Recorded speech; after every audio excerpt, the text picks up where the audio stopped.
أشهد أن لا إله إلا الله وحده لا شريك له وأشهد أن محمدا عبده ورسوله أما بعد فأعوذ بالله من الشيطان الرجيم بسم الله الرحمن الرحيم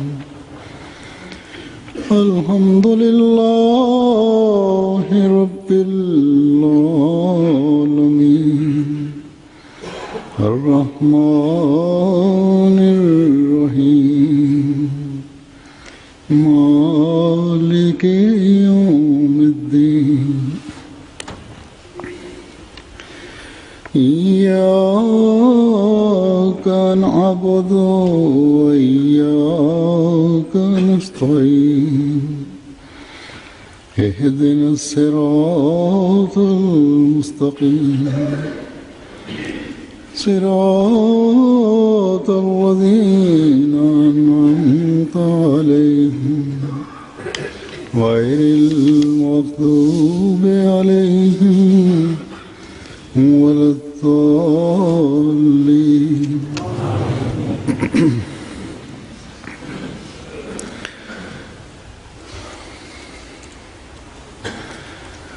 गुज़श्ता जुमे के खुतबे में So sagt, im letzten Khutbah Jum'ah wurde in Bezug auf die Bedingungen des Bay'at, wurden die Ahmadi-Brüder darauf hingewiesen, diese Bedingungen zu berücksichtigen, und verschiedene Abschnitte, sagt Hazur, habe ich in diesem Zusammenhang aus der Literatur, aus den Schriften des verheißenen Messias, Islam, Ihnen vorgelegt. Nach dem Lesen dieser Bedingungen, die wir kennen, nachdem wir aus der Malfuzat die Abschnitte gehört hatten, und nur wenn wir diese richtig berücksichtigen, können wir prüfen, ob in uns die wahre Botschaft des Islam angekommen ist. Und nur dadurch, dass wir diese revolutionären Veränderungen hervorrufen in uns, werden wir diese Ziele erreichen können. Ansonsten kann dieses großartige Ziel, warum der verheißene Messias Islam in dieser Zeitalter erschienen ist, nicht erfüllt werden. Das war die Notwendigkeit dieses Zeitalters gewesen, und es ist sie heute noch. Und nur damit kann die Nähe und das Wohlgefallen Allahs erlangt werden. An einer Stelle sagt der verheißene Messias, von diesem System, von dieser Jamaat hat Allah genau das erwartet und mir das aufgezeigt, dass heute die Gottesfurcht reduziert ist und manch einer in Schamlosigkeit und in unnützem und Falschheiten verborgen, in Dogmen und Doktrinen verborgen sind und unterdrückt sind, und es gibt manche, die ihre Taten in falschen Dingen einhüllen. Die haben nicht erkannt, dass wenn in einem guten Essen, in einem schmackhaften Essen, ein Tropfen von Gift fällt, das ganze Essen zu einem Gift werden kann. Und die verwandeln sich zu den Bäumen, deren Zweige sehr zerbrechlich und dünn sind. Die denken natürlich und sind davon überzeugt, dass sie sehr religiös sind. Aber die sind in Kleinigkeiten verfangen. Diese Kleinigkeiten können nur mit Lupen des Wissens groß gemacht werden. Und Allah hat heute, so schreibt der verheißene Messias, hat heute festgelegt, dass er den Menschen Gottesfurcht und Reinheit lehrt und hat deswegen dieses System der Jamaat Ahmadi eingerichtet. Allah hat die Absicht, eine heilige Gemeinschaft zu gründen.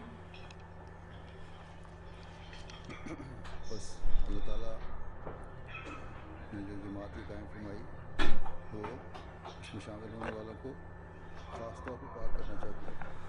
Deswegen möchte Allah die Menschen, die nicht sind, zusammenführen zu einer Gemeinde. Und der verheißte Messias ist zu jedem Einzelnen von uns gekommen und hat erwartet von uns, dass wir diese Lupe in unser Leben einführen und genau prüfen in unserem Leben, was richtig und was falsch ist in unserem Leben.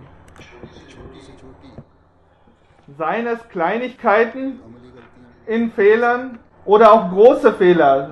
Wir müssen auf unsere Taten achten und strengstens achten. Und diese Lupe des Wissens wird diese Schwächen vergrößert zeigen, weil die Aufgabe dieser Lupe ist es, dass sie kleinste und feinste Unebenheiten vergrößert darstellt und um unsere Fehler und unsere Schwächen und unsere Unzulänglichkeiten aufzuzeigen für uns selber, müssen wir uns dieser Lupe bedienen. Mit diesem Gedanken ist es notwendig, dass wir uns selbst prüfen und uns in die Waagschale werfen.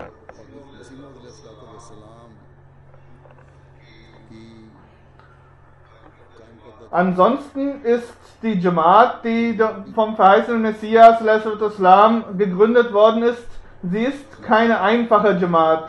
Es ist keine Kleinigkeit, dass wir behaupten, dieser göttlichen Gemeinde, der Jamaat Ahmadi, anzugehören. Nein, Allah möchte die Mitglieder dieser Gemeinschaft, dieser Gemeinde zu einer heiligen Gemeinde führen. Und jeder Ahmadi soll berücksichtigen, dass Gottesfurcht und Reinheit im Leben, dass das Leben geprägt von Gottesfurcht und Reinheit,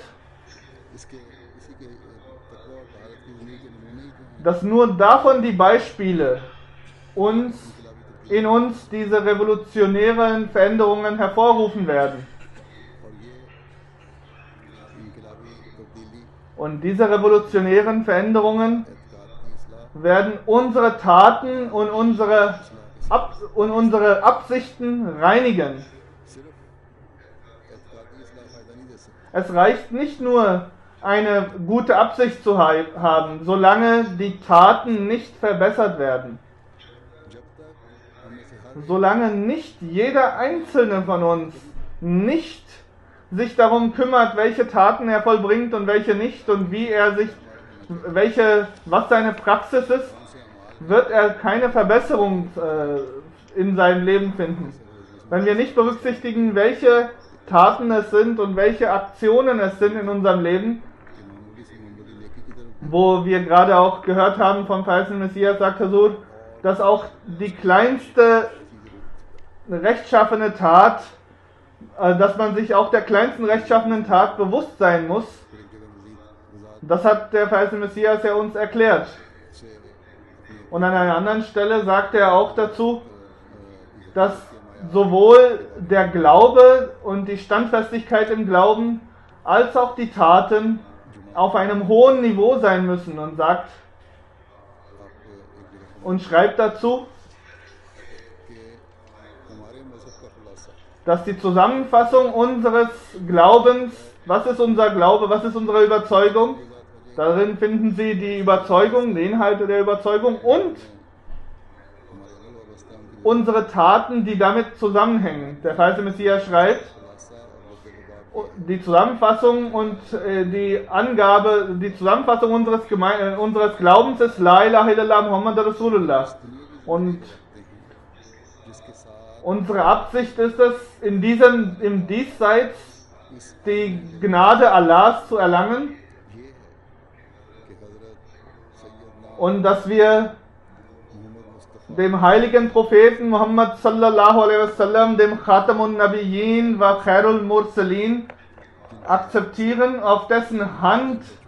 durch dessen Hand die Gründung des Glaubens für die Ewigkeit bereits vollzogen wurde. Das ist der Weg, durch den wir den wahren Weg in die Nähe Gottes erlangen können. Und wir sind davon standfest überzeugt, Quran Sharif dass der Koran, das Khatamul Kutub, एक शोशा das Siegel der Bücher ist und nicht ein einziges Wort, nicht ein einziger Buchstabe, noch ein einziger Punkt verändert worden ist. Der kann nicht addiert werden, da kann aber auch nichts herausgenommen werden.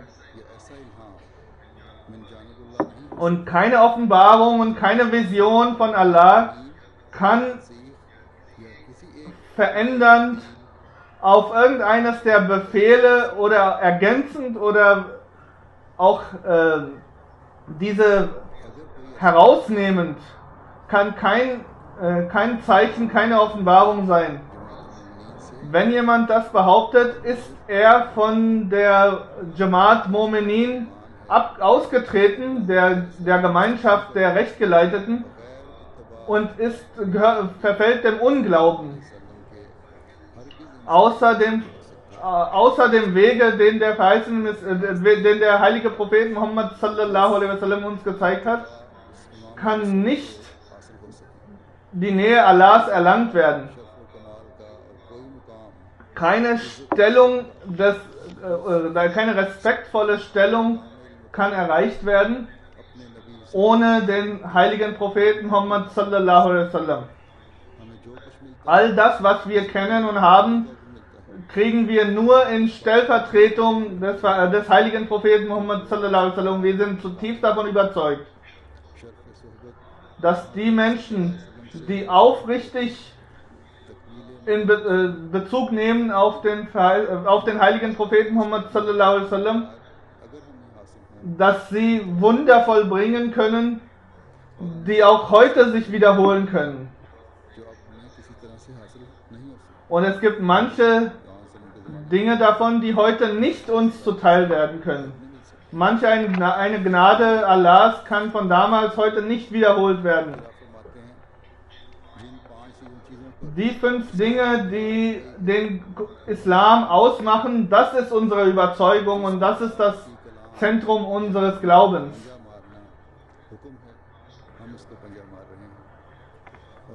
Wir sind diejenigen, die mit allen 5, mit unserer ganzen Pfote, mit allen 5 Fingern nach dem Koran greifen. Und wo zur Zeit von Hazrat Aisha Differenzen zwischen Koran und Hadith entstanden waren, dann heißt es für uns, dass der Koran über dem Hadith steht. Speziell diese Geschichten, die keinen Zusammenhang oder keine inhaltliche Bereicherung bringen, auf die verweisen wir nicht in den Hadith. Und es ist unser Glaube, dass die Engel, dass der Tag der Abrechnung, dass das Paradies und die Hölle rechtens und wahrhaftig existieren. All das, was unser heiliger Prophet Muhammad sallallahu alaihi wasallam uns erklärt hat, ist wahr, wahrhaftig und echt. Und wir glauben daran, dass jeder Mensch, der ein Komma oder ein Zeichen von dem Islam verändert, hinzufügt oder herausnimmt und selbst fest anfängt, halal, also erlaubt und nicht erlaubt, für sich festzulegen, er tritt aus dem Glauben aus. Der Feiste Messias schreibt, ich habe aufgefordert, meine Gemeinde, dass sie stets La ilaha illallah Muhammad Rasulullah, das Kalma Tayyib hochhalten sollen.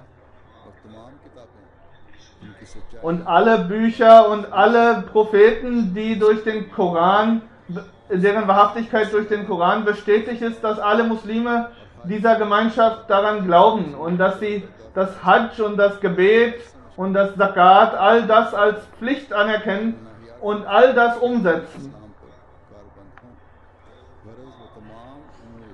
Und all die Inhalte, die von der Absicht, von der Überzeugung und auch von den Taten Inhalte des Glaubens sind, so wie die Ahle Sunnah für sich beanspruchen. All das erachten wir als Teil des Glaubens.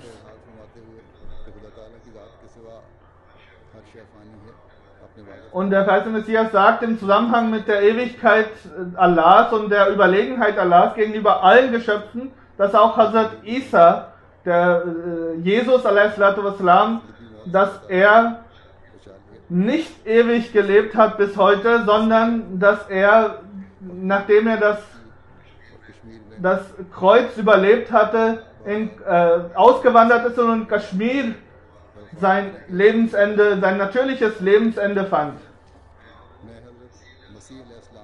Der verheißene Messias sagt, ich erkenne den Jesus a.s. als bereits gestorben und habe die feste Überzeugung davon. Wieso soll ich nicht davon überzeugt sein, schreibt der verheißene Messias, wenn mein allmächtiger Gott ihn zu der Gemeinschaft der Mutawaffi, der bereits Gestorbenen, gezählt hat. Und nicht ein einziges Zeichen für uns zu finden ist, dass er persönlich wiederkommt. Und daher ist das lebendige Verweilen von Hazrat Isa und nochmalige Erscheinen auf dieser Welt ein Widerspruch zu den Inhalten des Koran und ist nicht vereinbar mit den Worten des Koran und den elementaren Glaubensansätzen.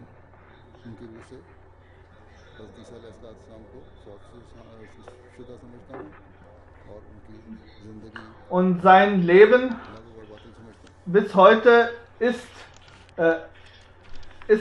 ein Falschglaube, ein Irrglaube, durch dessen Verfolgung keine Reinheit erlangt werden kann.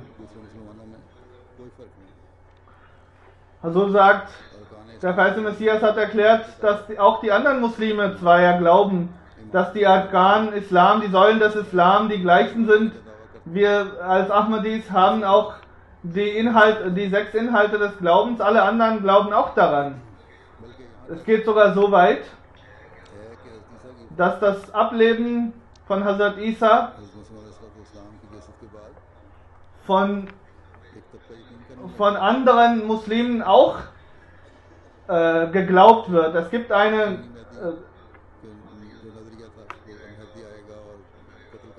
und auch die Überzeugung, dass ein kriegerischer Mahdi erscheinen würde und Blut vergießen würde. Davon haben auch sehr viele Gemeinschaften inzwischen sich abgewendet. Und so sagt in der letzten Freitagsansprache hatte ich erwähnt, dass sie von dem blutigen Mahdi Abstand nehmen, der Blut vergießt.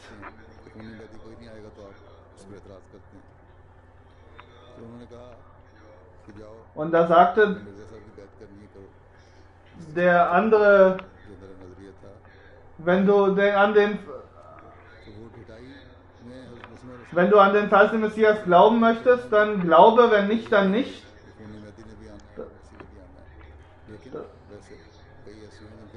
Daher gibt es eine Gruppe von Nicht-Ahmadi-Muslimen, die daran glauben, dass zwar ein kriegerischer Mahdi erscheinen wird, aber es gibt auch eine Gruppe, die davon Abstand gewinnt. Und Hazrat Muslim Maud hat das insbesondere korrigiert, hat daraufhin vor 76 Jahren im Zusammenhang mit der Verbesserung sowohl der Absichten als auch der Taten in einem Folge von Freitagsansprachen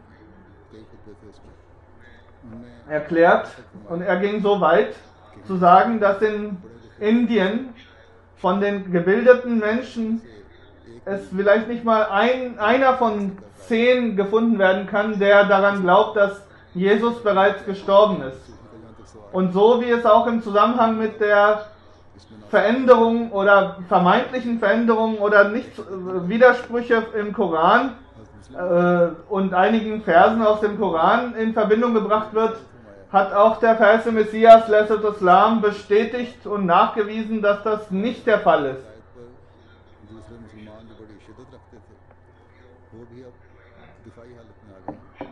शिद्दत Und viele Extremisten, die sehr stark von dieser fanatischen Haltung überzeugt waren, haben auch davon Abstand gewonnen und reagieren inzwischen besonnener.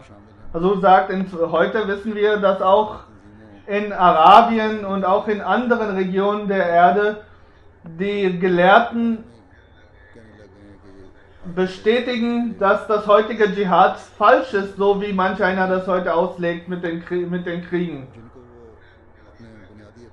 Und damit sind die elementaren Inhalte deren Glaubens, was sie als Glauben gesehen hatten, nach dem Erscheinen des verheißenen Messias, insbesondere in den Köpfen der gebildeten Menschen, verändert worden.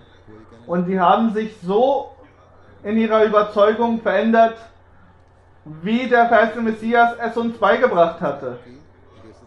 Und diese Veränderung ist nur eingetreten, nachdem der verheißene Messias erschienen ist und all diese Erklärungen der Welt vorgezeigt hat. Es ist ein Nachweis dafür, es ist ein Beweis dafür,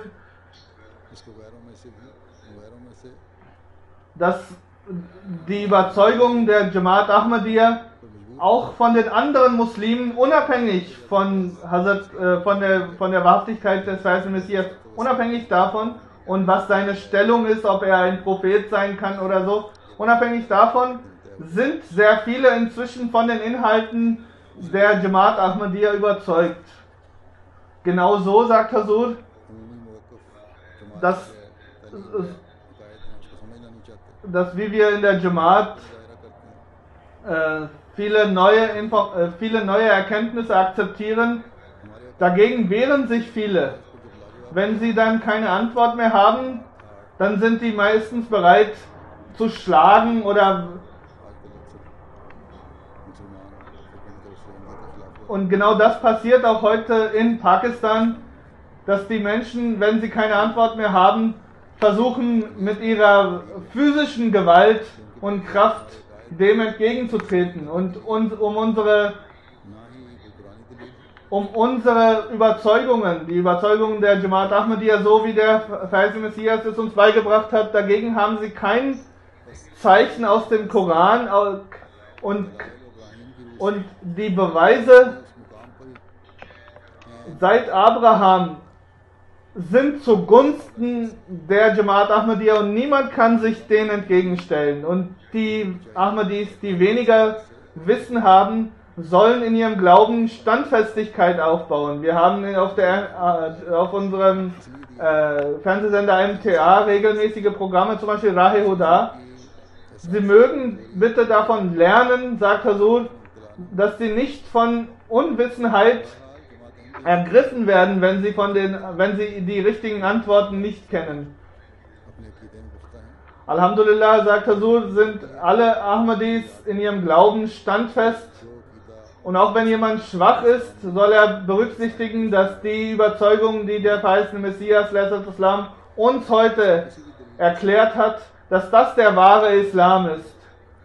Und kein Fremder hat heute die Macht und die Kraft, sich dagegen zu erwehren und dagegen etwas zu sagen. Es ist nicht notwendig, irgendwo Schwäche zu zeigen. Der verheißene Messias hat sowohl was die Überzeugung als auch das Wissen angeht, sehr feste, unverrückbare Argumente in seiner Literatur präsentiert und erklärt und hat uns darauf hingewiesen, dass wir uns dementsprechend bilden sollen. Insoweit das im Zusammenhang mit der Literatur ist, obwohl manch einer nicht Ahmadi ist, auch die sind von den Inhalten, so wie der verheißene Messias Islam den Islam verstanden hat, teilweise stark überzeugt und verändern ihre Überzeugung in diese Richtung. कि भी इस्लाम Aber solange wir unsere Taten nicht verbessern, werden unsere Absichten und unsere Überzeugungen nicht viel wert sein. Es sind die Taten, es sind am Ende unser praktisches, vorbildliches Beispiel, was die Fremden dazu bringt und davon überzeugen lässt, dass sie auch selbst in die Jamaat eintreten. Manch einer, der bereit ist, Bayat zu machen, उनके लिए ठोकर का बायस बन गया। verändert seine Überzeugung nur, weil er einen Ahmadi kennenlernt, dessen Beispiel nicht vorbildlich ist. कि वक्त से दूर हो Und so wie wir uns stetig von der Zeit des verheißenen Messias entfernen, अपने अकीदे के ist es notwendig, अपने आम dass wir nicht nur unseren Glauben, die zentralen Inhalte unserer Überzeugung जीते हुए aufrechterhalten und schützen, sondern auch unsere Taten. Natürlich hat unsere Überzeugung gegenüber den anderen Überzeugungen bereits gewonnen. लागू करने की कोशिश नहीं Aber wenn unsere Taten sich nicht नाम dem, अक्सर मुसलमान dem Folge leisten, was unser Beispiel sein soll und was der verheißene Messias von uns erwartet, dass wir zum Beispiel in falschen Dingen verwickelt sind, dass wir nur Gebete, wenn wir sie verrichten, es nur in reiner als reine Pflichterfüllung tun, dass das Lügen und auch die Schamlosigkeit और खुले immer weiter Oberhand nimmt. In den letzten Tagen hat ein Nicht-Ahmadi-Muslim, ein Freund hier erklärt, ich habe nicht verstanden, कि शिद्दत पसंद dass और इस्लाम के दावे die Menschen, die fanatisch sind an vielen Orten, die im Namen des Islam Angriffe verüben und das islamische System einführen wollen, मासूम औरतों और बच्चों unschuldige Kinder und Frauen töten und auch Schulen angreifen. Aber er meint, ich habe in Pakistan gesehen, dass in Islamabad auf einer großen Straße एक शराब शीत करने की फैक्ट्री थी es से कहते हैं eine Brauerei gibt. कभी इन शिद्दत पसंदों ने हमला नहीं किया Kein Extremist hat es jemals gewagt, dort einen Angriff zu verüben. Dann gibt es Fernsehsender, in den Fernsehsendern werden unislamische Inhalte, die nicht mit den moralischen Grundsätzen vereinbar sind, gesendet und dagegen wehrt sich kaum einer. शराब की शीत करने वालों Der heilige Prophet Muhammad sallallahu alaihi wasallam hat erklärt, dass diejenigen, die auch den Alkohol herstellen, die den liefern, die den verkaufen, die den trinken, all diejenigen sind vom heiligen Propheten Muhammad sallallahu alaihi wasallam verflucht.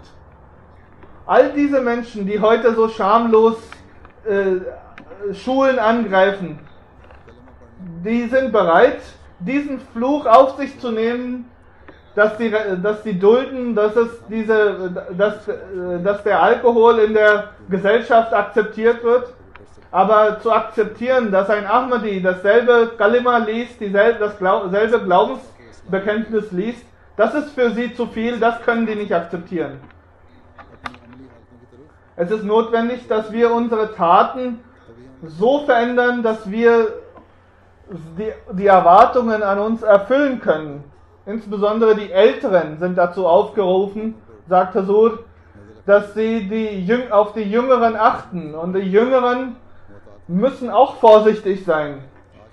Heute ist der Feind zu Hause अखलाक से हरकतें und हर एक के अमाल को खराब कर versucht heute von zu Hause aus जैसा कि मैंने die Menschen zu verändern und die zu Unmoral zu bewegen.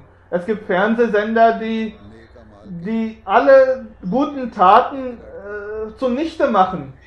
इसी तरह internet Genauso haben wir das mit dem Internet इनके खिलाफ अगर हम und andere Medien. Wenn wir dagegen nicht ein Dschihad ausrufen, seien die Veränderungen, seien die Verbesserungen unserer Taten auf der einen Seite gestellt.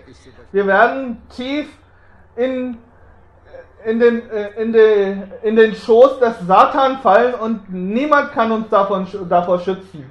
जिहाद की सूरत में Wir können uns nur davor schützen, wenn wir das Dschihad dagegen ausrufen, dass wir dagegen aufstehen अल्लाह ताला की मदद भी हासिल und versuchen, Allahs Hilfe dafür zu erflehen. अल्लाह ताला को पुकार Wir müssen Allah dafür aufrufen, dass er uns unterstützt. Es reicht nicht, dass wir sagen, wir glauben an einen Allah, खुदा से sondern nein, es ist notwendig, eine lebendige Verbindung zu diesem Schöpfer aufzubauen, damit wir vor diesen satanischen Angriffen geschützt bleiben, die bis in die Zimmer und bei uns zu Hause eingetreten sind. Ansonsten gibt es keine Lösung und kein Heil vor diesem Unheil, das bei uns feste Wurzeln fasst. Ein weiser Mann, ein älterer weiser Mann, der hat einen कि क्या इस मुल्क में तुम रहते हो जब वहाँ शैतान hat seinen Lehrling gefragt, कि शैतान का ist denn dort, wo du jetzt hin auswanderst, auch der Satan zu Hause? Und der Lehrling sagte, ja, wo ist denn der Satan nicht? Und der weise Mann sagte, all das, was du von mir über Moral, über Religion gelernt hast, wenn du dich dann daran hältst und trotzdem der Satan dich in zu sich die Aufmerksamkeit des Satan auf dich kommt, was tust du dann? Er sagte, ich werde dem gegentreten, und dann zwei, dreimal wiederholt er das und dann fragt er, wenn du zu einem Freund gehst und vor seiner Haustür ein Hund sitzt, der dich anbellt und versucht, dich zu verletzen, was tust du dann? Da sagte er, wenn du weiterhin nur dich verteidigst, nur versuchst, irgendwann sagst du dann allerdings, irgendwann, sagte der Lehrling, wirst du aber so weit, sagte er, irgendwann werde ich natürlich den Freund rufen, dass er seinen Hund wieder an Ketten legt. Und dann sagte der weise Mann, genau das musst du im Zusammenhang mit dem Satan tun. Der Satan ist wie ein Hund, der vor den Toren und Pforten Allahs sitzt. Und es ist notwendig, die Hilfe Allahs zu ersuchen. Natürlich wissen wir über rechtschaffene Taten Bescheid, wir beten auch. Und wenn wir nur passiv am Glauben sind, dann werden wir weiterhin den Angriffen des Satan ausgesetzt sein. Es ist notwendig, dass wir in einer reinen und ausschließlich selbstlosen Art und Weise Allah um Hilfe erflehen, dass er uns seine Nähe schenkt, denn nur das Eintreten in das Gelübde, in das Bayat mit dem verheißenen Messias reicht nicht aus.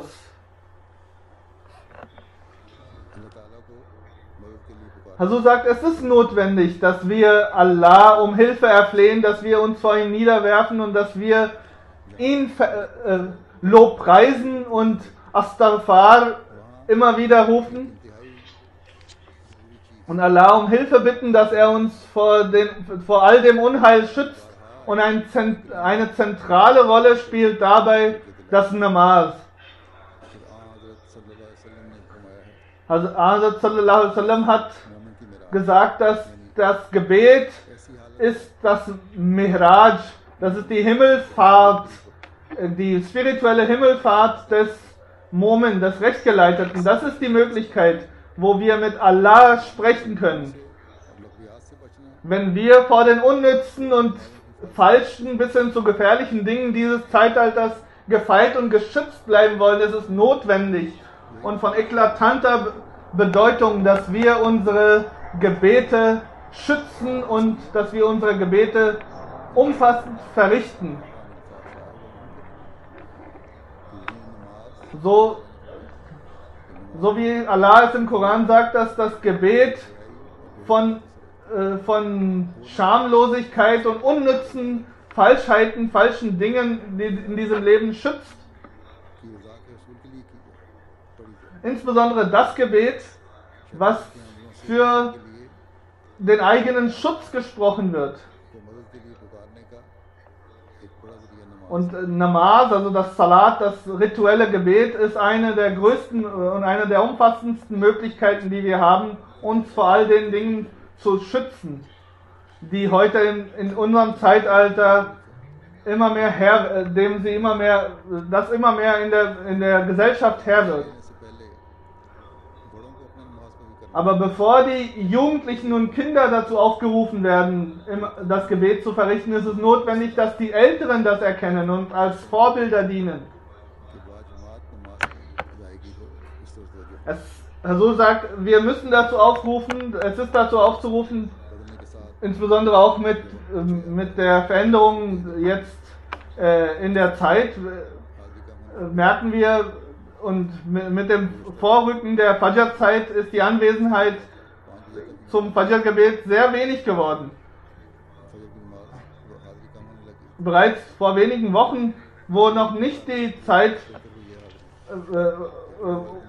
oder am Freitag ist es ein bisschen besser gewesen, die Zeit wird allerdings noch weiter zurückschreiten, die Morgenröte wird noch eher beginnen morgens. Wenn dann trotzdem wieder die Faulheit sich breit macht, के वक्त के साथ फजर की dann wird das Fajr-Gebet immer mehr vernachlässigt und es darf nie sein, sagt Huzur, insbesondere für die Amtsinhaber, dass sie das Fajr-Gebet वालों की बाजमात अदायगी में nicht Bajmaat verrichten. अगर सुस्ती न दिखाएं Die Amtsinhaber dürfen diese Nachlässigkeit nicht zeigen in ihren Gebeten, wenn sie versuchen, ihre Anwesenheit regelmäßig und kontinuierlich umzusetzen und jede Tanzim, jede Unterorganisation dazu aufruft, ihre Amtsinhaber मस्जिद में हाजिर होने pünktlich, rechtzeitig zu den Gebeten einzuladen, werden die Moscheen gefüllt sein. नौजवानों को Auch die Jugendlichen und die Kinder werden davon eine Wirkung spüren können. याद रखना चाहिए कि किसी का रुतबा किसी ओहदे की वजह से नहीं Also sagt, man muss berücksichtigen, होगा कोई ओहदेदार dass ein Amtsinhaber nicht eine höhere Stellung hat. लेकिन असल चीज Natürlich vor den Augen der Welt kann das sein, dass er इस जरिए से mehr Ansehen जैसा कि आम genießt, allerdings vor Allah, so wie der heilige Prophet Muhammad sallallahu alaihi wasallam uns erklärt hat, ist die spirituelle Himmelfahrt, also das Miraj, des Moments, das Gebet, das rituelle Gebet. Als erstes sollen die Amtsinhaber prüfen, inwiefern sie das Gebet regelmäßig verrichten und sollen dann ihre हमारी कामयाबी उसी वक्त हकीकत Freunde, ihre Bekannten, ihre Verwandten dazu aufrufen, mitzumachen. के आम की कोशिश करें Wir werden nur dann vor all diesen Übel und vor dem Unheil dieser modernen Welt auch geschützt bleiben, wenn überall von allen Seiten nur die Stimme erhallt, legt Wert auf das Gebet und betet regelmäßiger. वही मसीह और महदी हैं जिनके आने की पेशगोई थी Die Erkenntnis, dass der Messias der Endzeit nicht im Himmel wartet und irgendwann kommen wird, sondern हमारी कामयाबियां und dann die Erkenntnis, dass auch der Koran genau das zeigt, dass Jesus gestorben ist, wird nicht zu unserem Seelenheil beitragen können. Nur das Gebet, unsere eigenen Taten und unser Erflehen vor Allah wird uns erretten. Wir dürfen auch nicht Götzendienst betreiben. Wenn jemand nicht auf das Gebet achtet, dann ist das auch eine Form von Götzendienst, weil er denkt, dass er mit etwas anderem außer dem Gebet Erfolg in diesem Leben haben kann. दुनियावी लालचों में आकर Manch einer sieht in der Gier in dieser Welt, der man ausgesetzt ist, und von den materiellen Dingen, die Nachlässigkeit in seinem Leben, dass er Abstand gewinnt von dem Gebet. Oder manch einer sagt, ein Ahmadi-Bruder hat in irgendeinem Zusammenhang mir finanziell oder anders geschadet und man möge mir bitte helfen. In den letzten Tagen, sagt Huzur, hat ein arabischer Bruder mitgeteilt, dass er von der Jamaat Abstand gewinnen möchte. Er möchte austreten. Und als gefragt wurde, was ist der Grund, da sagte er, ich bin von der Praxis und von den Taten manch einer Ahmadis nicht mehr überzeugt. Natürlich war er weiterhin davon überzeugt, dass der verheißene Messias Islam weiterhin für ihn der Messias dieses Zeitalters ist. Aber die Taten und die Vorbildfunktion der Ahmadis führt manchmal dazu, dass manchmal sind es sogar Amtsinhaber, deren Taten dazu führen, dass diese Menschen Abstand von der Jamaat gewinnen wollen. Zu einem Punkt möchte Huzur, sagt er, möchte ich ganz besonders eure Aufmerksamkeit lenken, ist das Zakat. Es ist notwendig, dass wir darauf achten, dass speziell die Frauen, die auch Goldschmuck haben und die Leute, bei denen länger als ein Jahr das Geld bei ihnen in den Händen verweilt. Bis jetzt ist unsere Aufmerksamkeit diesem Glaubensinhalt nicht genug. Natürlich gibt es eine Gruppe, die dies umsetzen, die das berücksichtigen.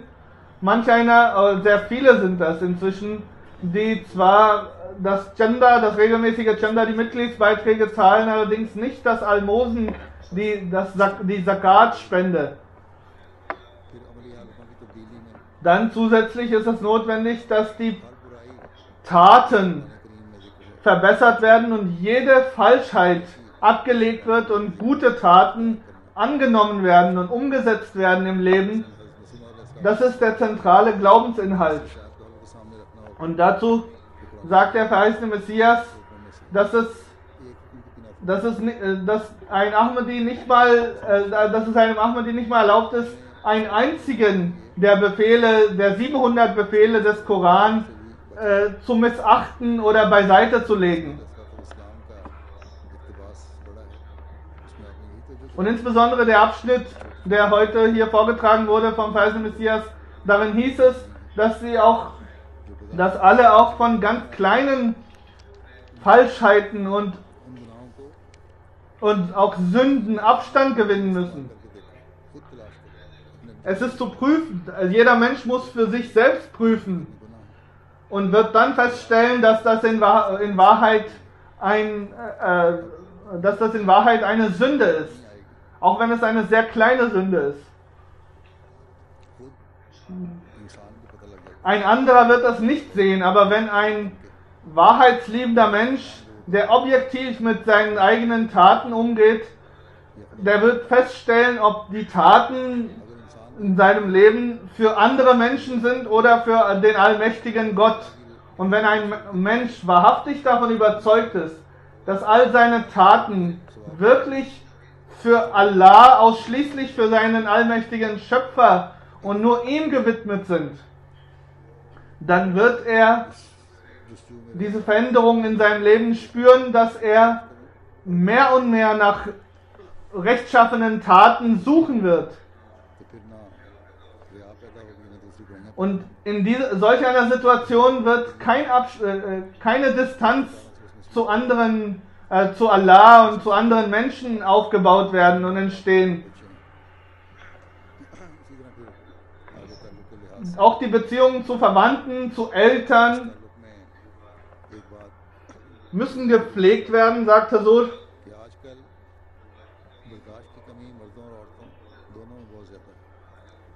Huzur sagt, heutzutage merken wir immer mehr, dass sowohl unter Frauen als auch unter den Männern in der Gemeinde die Geduldsamkeit und die Geduld nicht ausreichend ist, sogar sehr schwächelt.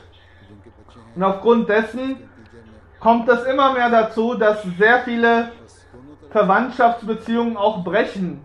Es kommt gar zu Scheidungen weil es Schwächen in den Taten und in der Praxis und der Glaubenspraxis gibt. Der Ahmadi muss berücksichtigen, dass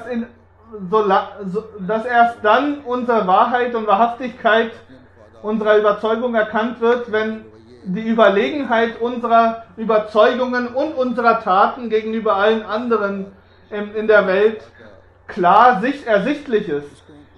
Wir können nicht diejenigen sein, die das Gelübde, das Bayat an der Hand des weißen Messias erfüllen, wenn wir diese Schwächen zeigen. Der Koran erklärt uns,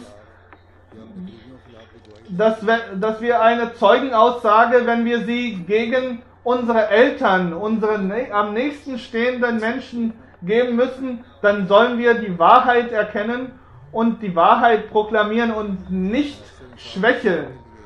Wenn wir hier schwächeln, was möchten wir der Welt denn präsentieren? Welche Veränderungen werden wir denn in der Welt bringen können?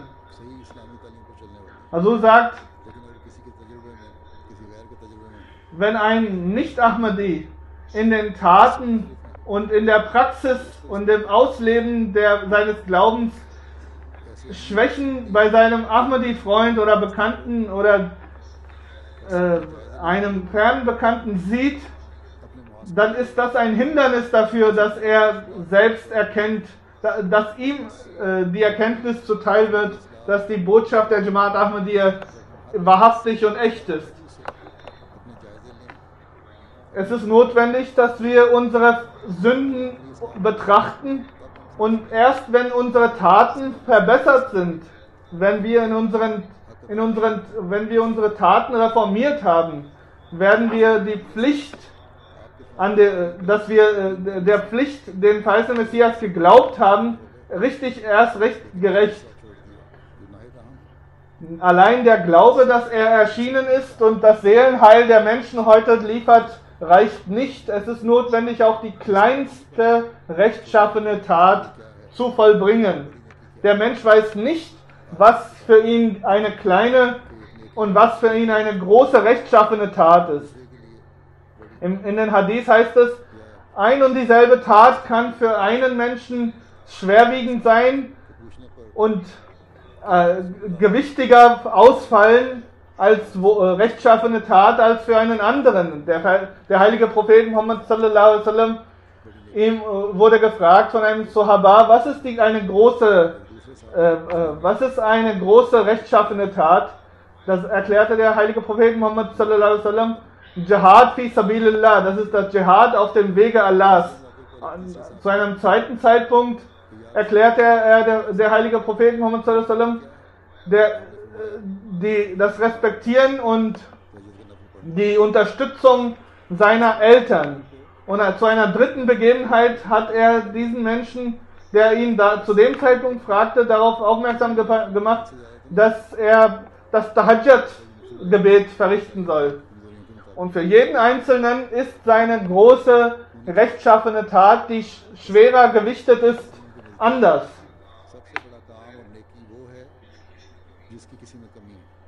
Deswegen ist die größte, Hazur erklärt das im Lichte des heiligen Propheten Muhammad sallallahu alaihi wasallam, so wie er das erklärt hat, ist die beste rechtschaffene Tat für einen Menschen die Verbesserung seiner eigenen Schwächen. Die größte Schwäche, die er hat, wenn er die ausmerzt, ist das die größte rechtschaffene Tat.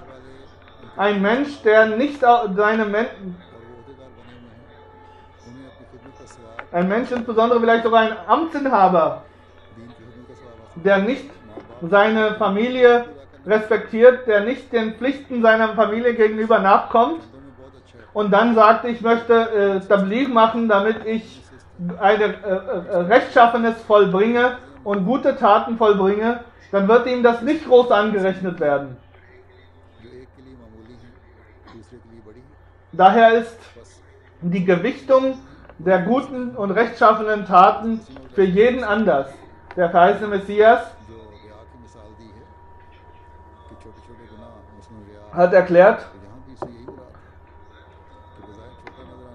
dass manchmal eine ganz klein aussehende Sünde oder Versündigung eine große Sünde zu einer großen Sünde werden kann.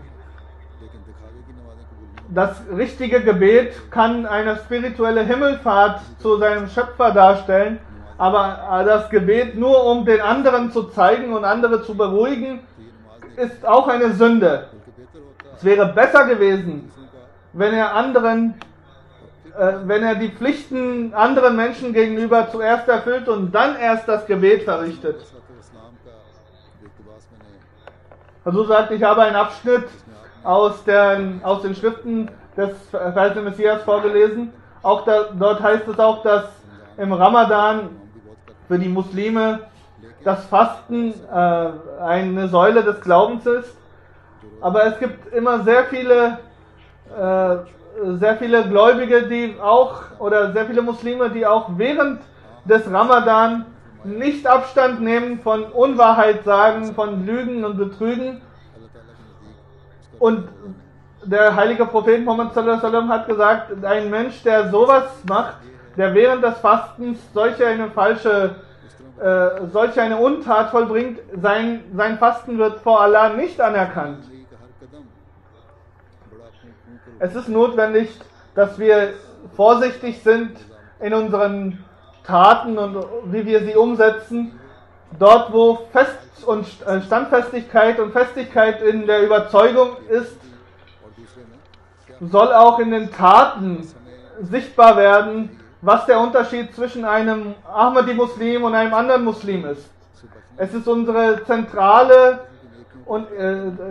zentrale Inhalt unseres Lebens, von Sünden Abstand zu gewinnen und Vorbild für Jüngere, für die nachkommende Generation zu werden, für die Jugendlichen ein Vorbild zu werden, ein Vorbild für die Kinder und die Frau zu werden, ein Vorbild für diejenigen zu werden, die mit einem zusammenarbeiten. Und dass jeder Einzelne, egal ob er klein oder groß ist, in seinen Worten, in seinen Taten ein Niveau erreicht, dass die Schwächen und Sünden entwurzelt werden. Wenn nicht jeder in der Jamaat sich dazu ringen kann, sich zu verbessern, dann wird ein Samen von diesen Falschheiten und von diesen Sünden immer in der Gemeinde bleiben und wird, sobald Unachtsamkeit sichtbar wird er wieder anfangen zu keimen. Es ist notwendig, dass wir das wahre Bild für die Reform, für die innere Reform darstellen können. Wir können dadurch Allahs Nähe und Wohlgefallen erlangen. Möge Allah uns das ermöglichen.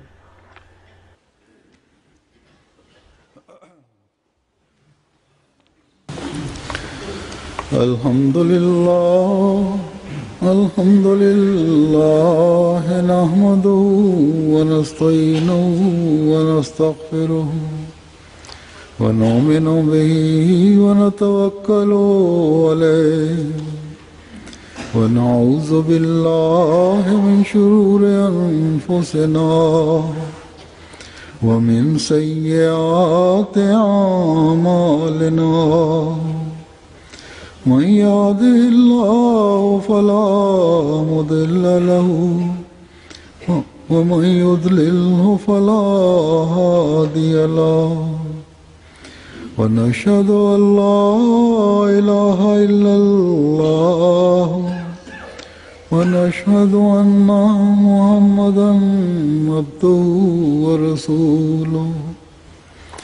عباد الله رحمكم الله إن الله يأمر بالعدل والإحسان وإيتاء ذي القربى وينهى عن الفحشاء والمنكر والبغي يعظكم لعلكم تذكرون. اذكروا الله يذكركم وادعوه يستجب لكم ولذكر الله أكبر.